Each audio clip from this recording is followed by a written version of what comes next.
بسم الله الرحمن الرحيم ومركل يا برنامجكيني بدامية قيبتيس أفراد ما أنتنا وحان كسو قادن دونا وأن دوننا إنان بدامنو لaba shay oo qofka insaanka ah u keeni kara burbur ama in xeeyad noloshiisa raaxada ay ka qaado ama mustaqbalkiisa uu noqdo mid madow ah labada shay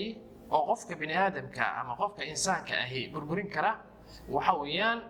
inaad ku mashquushid tagtadaada يعني your past things معناها inaad tagtadaada aad ku mashquushid tagtooyinka laba nooc bay kala noqon karaan tagto wanaagsan iyo tagto xun midda aan ka hadlaynay waa midda madow tagtada madow yani tagtada xun ee ku soo martay waxa laga yaabaa qof kastoo bini aadam ah tagtadiisa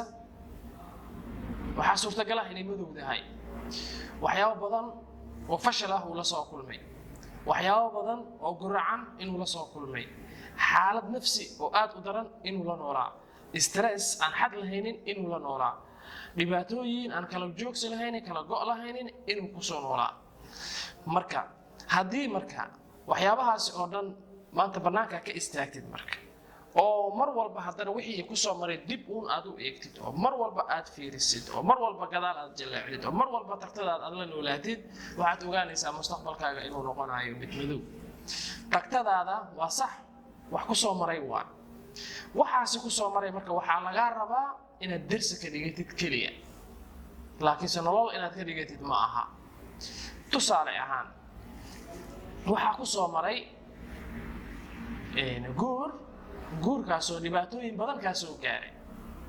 ama dhanka sayga ha ka yimaado ama dhanka xaaska ha ka yimaado marka waxaa laga yaabaa xaaska in saygeeda ay kala soo kulantay dhibaato aad u daran ama laba qofood oo wax isku darsadeen oo shuraaka ah mid ka mid ah dhibaatooyin uu u geystay midka kale marka taa dadka qaarkood marka waxay dhaxal siisaa in dadka kale oo dhan inay wada xun yihiin xaalad noocaas oo qofka uu gelayaa xaalad nafsi oo aad u daran ayuu gelayaa dadka dhan wuxuu ka aaminayaa inay wada yihiin dad wada xun haddii shalay guurkaaga aad ku soo fashilantay tagtadaada guurkana ay noqoto mid madow waxaa laga yaabaa mid ifaysa inaad la kulantid beri ka maalin haddii saygaaga uu kugu xumaaday mid ka wanaagsan inaad heshid ayaa laga yaabaa marka midkaas wanaagsan markaa heshid marka haddii aad kula noolaatid tagtadaadii hore aad u malaysid kii hore oo kale aad u malaysid dhibaato badana kaaga imaanaysa sababtoo ah taas waxay saameyn ku yeelanaysaa mustaqbalkaaga qof ayaa shuraaka noqoteen qofkii shuraakada noqoteen waa ku khiyaanay waa ku dibindaabiyeeyay si xun uu ku galay marka ha ka yeelin marka noloshaada in qof walba oo noloshaada ku soo biiraya ama qof walba oo doonaya inuu ama qof walba oo doonaya inuu shuraaka uu kula noqdo inuu la mid yahay midkii shalay shuraakada kugu soo xumeeyay oo kale marka tagtooyinka noocaas oo kale ah waxaa lagaaga baahan yahay darsi inaad ka dhigatid inaadan ku kadsoomin sidii shalay aad u kadsoontay oo kale inaadan u kadsoomin saas darteed ayaa lagaa rabaa laakiin noloshaada oo dhan haddaad madow aad gelisid tagtadaadii xumeed la ajrigeeda waa mushkilad marka ha furin albaabka tagtada markaa furtidna wax yar ka eeg darsi ka qaado hore u sii soco hala noolaani waayo haddii kale adigay ku burburinaysaa marka tagtadaada haddii aad la noolaatid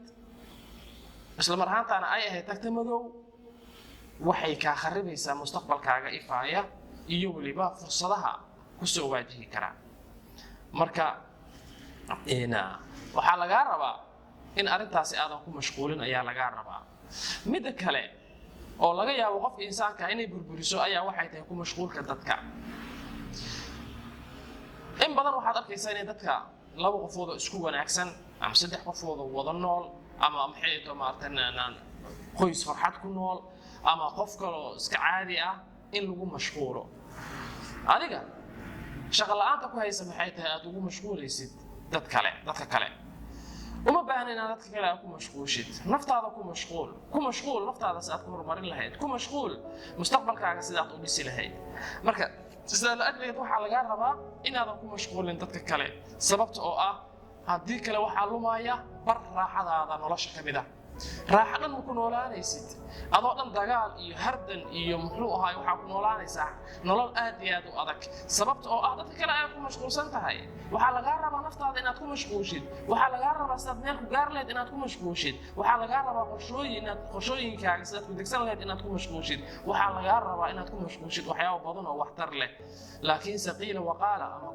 kutirikuteen ama ku yiri kuyeen waxyaabo noocaas oo kale haddii aad ku mashquulshid oo haddana maxay doomaarteen aad doonaysid qof noloshiisa inaad baabi'isid oo aad ku mashquulaysid ama qofka maxay doomaarteen mustaqbalkiisa aad doonaysid in dhulka aad la jirtid waxyaabaha noocaas oo kale ah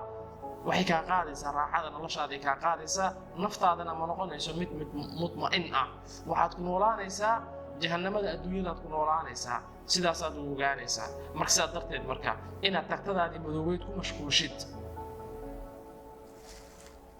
ha samaynin dadka kale inaad ku mashquulshidna ha samaynin marka waxaa lagaa rabaa qofka garaaca albaabka tagtada waxaa lumaya mustaqbalkiisa ifaaya qofka ku mashquula dadka kalena waxaa lumaysa bar raaxadiisa ka mid ah qaybtan afraadna halkaa ha inoo joogto waad salaamantihiin